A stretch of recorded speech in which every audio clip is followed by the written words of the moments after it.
श्री कृष्ण की यह 10 बातें अगर आपको पता है तो आपको कोई भी धोखा नहीं दे सकता। नंबर 1, शक्तिशाली से कूटनीति से काम ले। जब दुश्मन शक्तिशाली हो तो उससे सीधे लड़ाई लड़ने की बजाय कूटनीति से लड़ना चाहिए। भगवान कृष्ण ने कालयवन और जरासंध के साथ यही किया था। उन्होंने कालयवन को मुचुकुंद के हाथों मरवा दिया था तो जरासंध को भीम के हाथों। ये दोनों ही योद्धा सबसे शक्तिशाली थे, लेकिन कृष्ण ने इन्हें युद्ध के पूर्व ही निपटा दिया था। दरअसल सीधे रास्ते से सब पाना आसान नहीं होता, खास तौर पर तब जब आपको विरोधियों का पलड़ा भारी हो। ऐसे में कूटनीति का रास्ता अपनाएं। नंबर 2, यह स्पष्ट होना चाहिए कि कौन किधर है। श्री कृष्ण ने कहा था कि कुल या कुटुंब से बढ़कर देश है, और देश से बढ़कर धर्म, धर्म का नाश होने से देश और कुल का भी नाश हो जाता है। जब कुरुक्षेत्र में धर्म युद्ध का प्रारंभ हुआ तो युधिष्ठिर दोनों सेनाओं के बीच में खड़े होकर कहते हैं कि मैं जहां खड़ा हूं उसके नीचे एक ऐसी रेखा है जो धर्म और अधर्म को बांटती है। निश्चित ही एक ओर धर्म और दूसरी ओर अधर्म है। दोनों ओर धर्म या अधर्म नहीं हो सकता। अतः जो भी यह समझता है कि हमारी ओर धर्म है वह हमारी ओर आ जाए, और जो यह समझता है कि हमारे शत्रु पक्ष की ओर धर्म है तो वह उधर चला जाए, क्योंकि यह स्पष्ट हो जाना चाहिए कि कौन किधर है।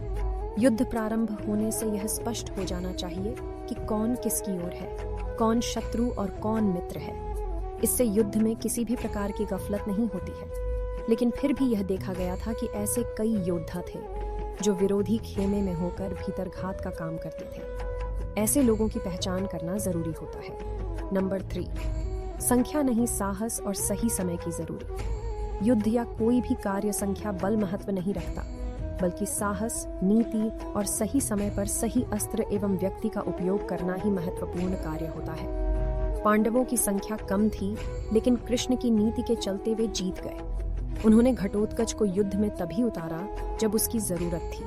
उसका बलिदान व्यर्थ नहीं गया। उसके कारण ही कर्ण को अपना अचूक अस्त्र अमोघास्त्र चलाना पड़ा, जिसे वह अर्जुन पर चलाना चाहता था। नंबर 4, संधि या समझौता तब नहीं मानना चाहिए।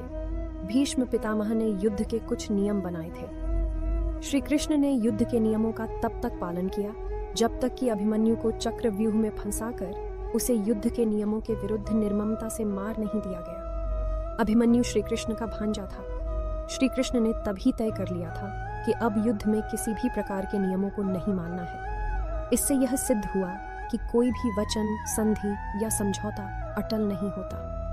यदि उससे राष्ट्र का, धर्म का, सत्य का, जीवन का अहित हो रहा हो तो उसे तोड़ देना ही चाहिए। भगवान श्री कृष्ण ने अस्त्र न उठाने की अपनी प्रतिज्ञा भी तोड़कर धर्म की ही रक्षा की थी। नंबर 5, युद्ध के जोश में ज्ञान जरूरी है। इस भयंकर युद्ध के बीच भी श्री कृष्ण ने गीता का ज्ञान दिया। यह सबसे अद्भुत था। कहने का तात्पर्य यह कि भले ही जीवन के किसी भी मोर्चे पर व्यक्ति युद्ध लड़ रहा हो, लेकिन उसे ज्ञान, सत्संग और प्रवचन को सुनते रहना चाहिए। यह मोटिवेशन के लिए जरूरी है। इससे व्यक्ति को अपने मूल लक्ष्य का ध्यान रहता है। नंबर 6, युद्ध की योजना जरूरी है। भगवान श्री कृष्ण ने जिस तरह युद्ध को अच्छे से मैनेज किया था, उसी तरह उन्होंने अपने संपूर्ण जीवन को भी मैनेज किया था। उन्होंने हर एक प्लान मैनेज किया था।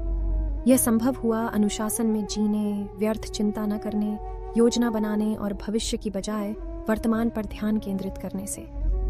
मतलब यह कि यदि आपके पास 5, 10 या 15 साल का कोई प्लान नहीं है तो आपकी सफलता की गारंटी नहीं हो सकती। युद्ध में मृत सैनिकों का दाह संस्कार, घायलों का इलाज, लाखों सैनिकों की भोजन व्यवस्था और सभी सैनिकों के हथियारों की आपूर्ति का इंतजाम बड़ी ही कुशलता से किया गया था।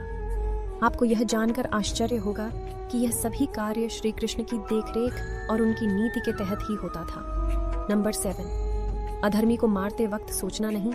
जब आपको दुश्मन को मारने का मौका मिल रहा है तो उसे तुरंत ही मार दो।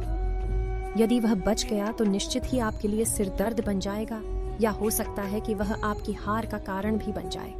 अतः कोई भी दुश्मन किसी भी हालत में बचकर न जाने पाए। कृष्ण ने द्रोण और कर्ण के साथ यही किया था।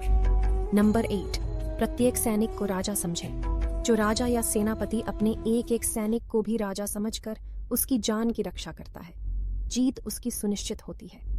एक एक सैनिक की जिंदगी अमूल्य है। अर्जुन सहित 5 पांडवों ने अपने साथ लड़ रहे सभी योद्धाओं को समय समय पर बचाया है। जब वे देखते थे कि हमारे किसी योद्धा या सैनिक पर विरोधी पक्ष का कोई योद्धा या सैनिक भारी पड़ रहा है तो वे उसके पास उसकी सहायता के लिए पहुंच जाते थे। नंबर 9, निष्पक्ष या तटस्थ पर ना करें भरोसा। जो निष्पक्ष हैं, तटस्थ या दोनों ओर हैं, इतिहास उनका भी अपराध लिखेगा। दरअसल वह व्यक्ति ही सही है जो धर्म, सत्य और न्याय के साथ है। निष्पक्ष, तटस्थ या जो दोनों ओर है, उस पर भरोसा नहीं किया जा सकता। नंबर 10, भय को जीतना जरूरी। कृष्ण सिखाते हैं कि संकट के समय या सफलता न मिलने पर साहस नहीं खोना चाहिए। इसकी बजाय असफलता या हार के कारणों को जानकर आगे बढ़ना चाहिए। समस्याओं का सामना करें। एक बार भय को जीत लिया तो फिर जीत आपके कदमों में होगी। अगर आपको हमारी वीडियो पसंद आई हो तो वीडियो को लाइक और चैनल को सब्सक्राइब अवश्य कीजिए। ऐसी ही ज्ञान भरी बातें हम आप तक पहुंचाते रहेंगे।